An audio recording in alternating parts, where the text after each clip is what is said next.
이재명 정부 검찰개혁의 신호탄이 올랐습니다. 이 심우정 검찰총장이 임기 9개월 만에 물러나면서 나오고 있는 얘기인데 구체적인 개혁 방안 어느 정도나 나와 있는지 얼마나 속도감 있게 진행이 될 것인지 여당의 분위기 좀 들어보죠. 더불어민주당 박주민 의원 전화로 연결되어 있습니다.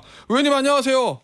네, 안녕하십니까. 의원님 네. 검찰총장이요. 임기가 반 이상 남았는데 네네. 중도 퇴진했는데 이거 사퇴의 배경은 뭐라고 보고 계세요? 뭐 보통 아시겠지만 검찰총장은 다른 기관장들하고는 좀 다르게 정권이 바뀌게 되면 보통 사퇴를 해왔죠. 예. 대표적인 이유가 뭐 인사 관련된 문제일 수도 있고, 그렇지만 특히 지금은 이제 검찰 개혁을 앞두고 있는 상황에서 검찰 개혁에 대한 뭐 본인이 갖고 있는 생각을 표현한다든지 이런 것도 계기가 됐을 것 같고요. 예. 근데 저는 솔직히 말씀드리면 그런 표면적인 것들보다는 예. 사실 심우정 검찰총장은 지금 활동하고 있는 특검의 수사 대상이 될 것이 너무 분명해 보이거든요. 본인 입장에서는 검찰, 특히 현역 검찰총장의 옷을 입고 수사받는 일은 좀 피해야 되겠다. 예. 뭐 이런 생각을 한 것 같아요. 예. 왜 수사를 받을 거라고 보세요? 우선 이제 그 비아폰 예. 사용 관련된 의혹들도 지금 받고 있는 거고, 그래서 이제 내란 행위에 관여했을 것이다라는 예. 강한 의혹들이 제기되고 있고, 어허. 그다음에 특히 이제 최근에 이제 다시 제기됐었고, 또 다른 특검이죠. 내란 특검이 아닌, 어허. 김건희 특검의 수사 대상인 뭐 도이치모터스 특검 사건 이런 거에 관련돼서, 예.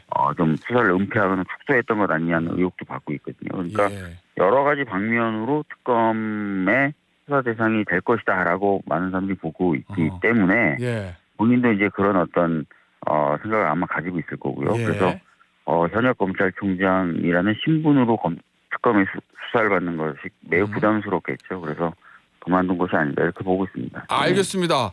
자, 그런데 어제 이제 전 검찰총장이 물러나면서 퇴임사에서 이런 얘기를 했어요. 검찰의 필수 역할이 변해서는 안 된다. 옳은 길이 아니다. 요거 이제 검찰 폐지는 옳은 길이 아니다. 요렇게 저 해석이 되는데 전 총장의 퇴임사는 어떻게 받아들이십니까? 그러니까 뭐 아시겠지만 예. 수사 과정에서 이제 여러 가지 기능들이 필요하지 않습니까?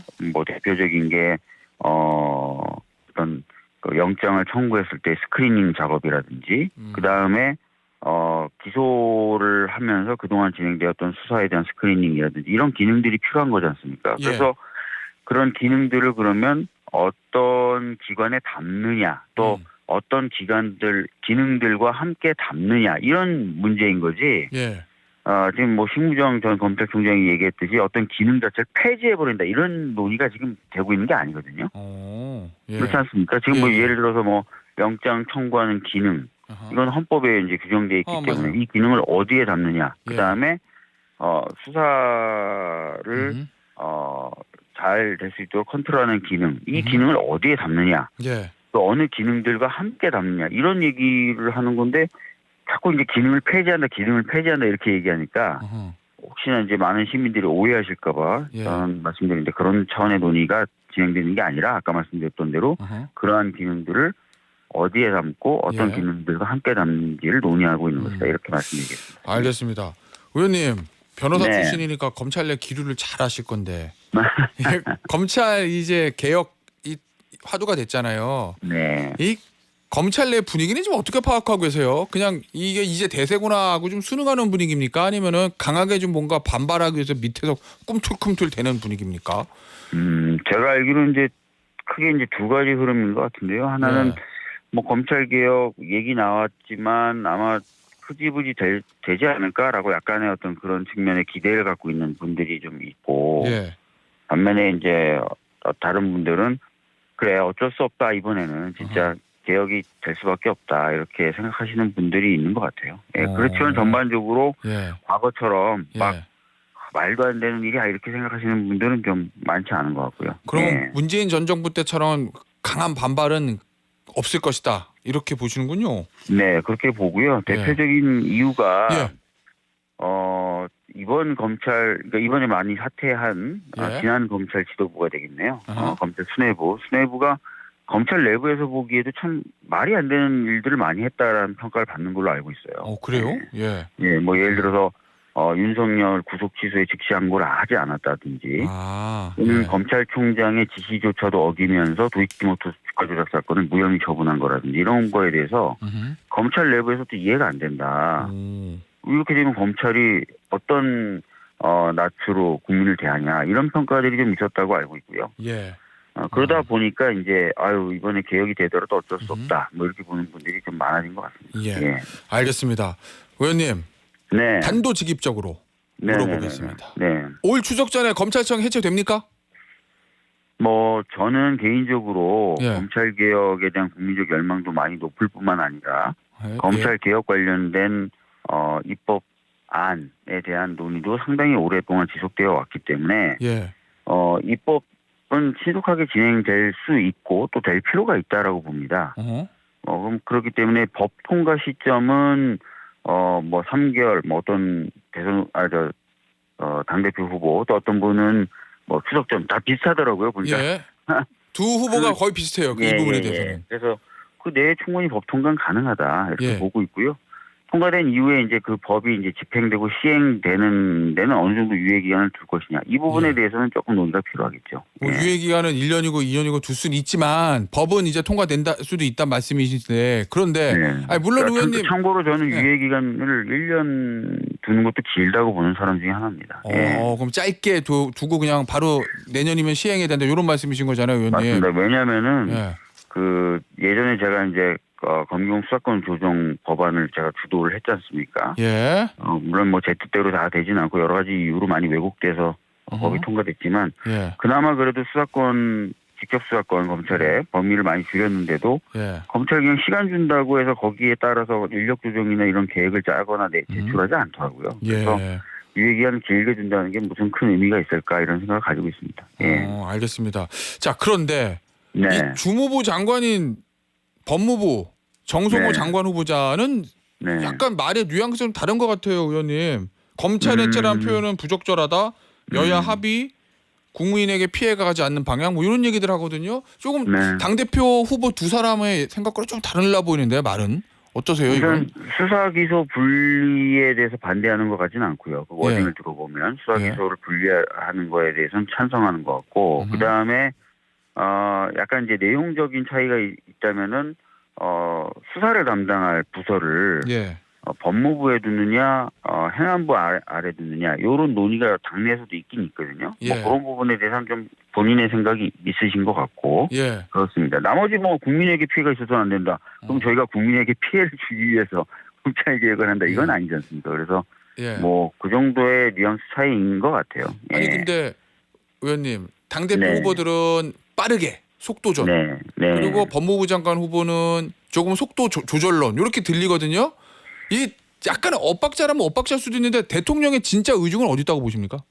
그러니까 법무부 장관이 그러면 속도를 뭐 조절해야 된다. 그래서 뭐 늦춰야 된다. 뭐 이런 표현을 하진 않은 걸로 저는 알고 있어요. 그런 직접적 워딩은 안 썼죠. 그렇습니다. 언론들이 이제 그렇게 해석을 하죠. 그 해석을 하고 있는 거죠. 그래서 뭐 시기라든지 아까 말씀드렸던 뭐 수사를 담당할 부서 새로 생기게 될 수사를 담당하게 될 부서의 소속 예. 같은 거 이런 것들은 좀 논의를 할 필요는 있겠지만 아하. 당이 굉장히 강한 의지를 가지고 있어요. 예. 그리고 지금 논의되고 있는 검찰개혁 과제들은 입법 과제입니다. 그러니까 국회에서 해야 될 부분이죠. 그러니까 당이 좀 주도권을 가지게 되지 않을까 저는 그렇게 예상하고 있습니다. 예. 당이 주도권을 결국 이제 의견이 갈리면 당이 저 생각에 받아들여질 거다 이런 말씀인데 네. 어제 이제 정성호 장관 후보자가 며칠 전에 그런 얘기했잖아요. 출근길에 야당도 납득할 검찰 개혁을 하겠다. 근데 이게 쉬워 보이진 않는데 가능합니까? 과거에 제 기억에는 권성동 의원이 원내대표 시절이었던 것 같아요. 예. 지금 말고 21대 때 그때 합의문 작성한 걸 보면은 예. 장기적으로는 검찰도 수사를 하지 못하도록 한다는 내용이 담겨 있었던 걸 기억하고 거기에 좀 기초해서 그것을 시발점으로 해서 예. 2차 검경 수사권 조정이 이루어졌었죠. 어허. 물론 이제 아까도 말씀드렸지만 저 개인적으로 굉장히 많은 아쉬움을 갖고 있지만 예. 결과에 대해서는 그렇기 때문에 뭐 그런 부분에 대해서는 충분히 저는 야당하고도 얘기할 수 있다고 보고요. 예. 그렇습니다. 그러면 의원님 네. 지금 여당에서 나와 있는 검찰청 해체 4법이라는 게 이제 크게 보면 검찰청 폐지하고 기소전담 공소청, 수사기관 중수청 만들고 수사기관 감독기구인 국가수사위원회 신설하고 뭐 이런 거잖아요. 네네네. 그러면 이 틀은 그냥 그대로 간단 말씀이세요? 아니면 야당이 막 반대하면 조금 수정할 수도 있다 이런 입장이세요? 저는 개인적으로 봤을 때 지금 나온 법안의 큰 틀들은 그대로 가야 된다고 봅니다. 큰 우리 틀은? 김태현 진행자님도 아시겠지만 변호사시라서 예. 처음에 이제 형사소송법이라든지 이런 거 만들 때 어허. 검찰이 수사를 하게 하느냐 마느냐 관련돼서 국회에서 상당한 논의가 있었어요. 예전에요. 예, 처음에 만들 때. 예. 그때 사실은 많은 분들이 검찰이 수사까지 하게 하는 것에 대해서 반대했지만 워낙 해방 전국 그 무렵에 경찰의 경우에 예. 이제 친일 경찰의 뿌리가 워낙 깊다 보니까 어허. 일단은 검찰이 수사도 좀 담당하게 하자라고 해서 임시 방편적으로 만든 제도 아닙니까? 예. 그래서 그것이 지금 길게 이어져 오다 보니까 마치 당연한 것처럼 그리고 원래부터 그랬던 것처럼 많은 국민들이 생각하고 계시지만 그렇지 예. 않다는 거예요. 그래서 아까 말씀드렸던 대로 이 기능들을 좀 나눠서 담는 것, 애초 구성대로 기능을 예. 폐지하는 게 아니라 나눠서 담는 거, 예. 이건 정상적인 방향이라고 생각하기 때문에 예. 저는 이 법안들의 틀이 유지가 돼야 된다라고 보는 거예요. 예. 알겠습니다. 자, 내란 특검 얘기 좀 해볼게요, 의원님. 네. 어제 이제 한덕수 전 총리하고 몇몇 장관들이 조사를 받았습니다. 네네. 국무위원들 다 조사한다는데 한덕수 전 총리를 비롯한 전 장관들, 국무위원 멤버들 네. 이거 다 내란 동조 혐의로 기소돼야 된다고 보세요?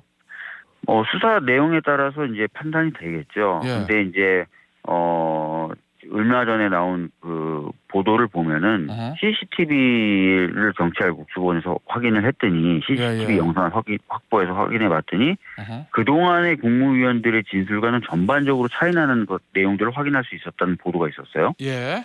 그리고 어젠가요? MBC 단독이었던 것 같은데 음흠. 어떤 개헌 관련된 문건이나 이런 것들에 대해서 예. 잘 모르겠다는 취지로 진술했던 한덕수 예. 전 국무총리가 어허. CCTV 영상을 보면은 윤석열과 단독으로 이제 면담한 이후에 나오면서 아예 문건을 들고 나오는 장면이 찍혀 있었다는 거잖아요. 예. 그럼 그런 것은 지금까지 해왔던 말과 완전히 배치되는 얘기들이거든요. 그러면 반대하지 않고 동조했을 수도 있다 그렇죠. 이런 그리고 뭐 말씀이시군요. 문건 예. 계엄선포 문건에 대해서 사후적으로 작성했었다 이런 보도도 지금 나오고 있지 않습니까? 예. 그렇기 때문에 기존에 이제 한덕수 전 총리나 국무위원들이 해왔던 진술의 신빙성을 그대로 유지하고 믿고 어허. 하기는 좀 어려워 보인다라는 생각은 듭니다. 물론 예. 전원 다 기소될 거냐, 전원도 기소돼야 될 거냐, 그건 아까 말씀드렸던 대로 특검의 수사 결과에 예. 따라서 결정되겠죠. 알겠습니다. 하나 더 질문 드려볼게요. 이 윤석열 전 대통령 이거 무인기 저 북한에 보낸 거 있잖아요. 네네네. 그 얘기가 지금 계속 나오는데 그러게요. 만약에 실제로 북의 공격을 유도하기 위해서 무인기를 보냈다고 사실관계 그렇게 가정하고 네. 질문을 드리면 그런다고 해서 이게 외환죄가 되는 건가요? 아니면 왜냐하면 외환죄 뭐 적국과 통모하여 이렇게 돼 있어가지고. 그렇습니다. 예. 그래서 이제 외환죄를 딱 보면은 예. 제일 앞 단어가 외국과 통모하여라고 되어 있죠. 그래서 예. 이제 그 부분도 밝혀져야 되는 거예요. 그러니까 지금 현재까지 드러난 정황들을 보면은 드론 2대를 보냈고 예. 그것이 이제 부위까지 알고 있었을 뿐만 아니라 부위의 지시 사항이다라는 녹취록이 나왔다는 거 아닙니까? 부위가 좋아했다. 예. 좋아했을 뿐만 아니라 뭐 예. 부위의 지시다라는 표현이 예. 그 녹취록에 담겨 있대요. 그러니까 그런 부분까지 드러났는데 이제 외국과의 통모 여부도 추가적으로 좀 입증될 필요는 있겠죠. 네. 그 부분은 별도의 수사가 필요한 부분이다라는 말씀이셨어요. 특검이 뭐 형법상의 외환죄 구성 요건에 대해서는 다 수사하겠죠. 예. 네. 알겠습니다. 의원님 오늘 네. 인터뷰는요 여기서 마무리하도록 하겠습니다. 지금까지 더불어민주당 박주민 의원이었습니다. 의원님 감사합니다. 예, 감사합니다. 예.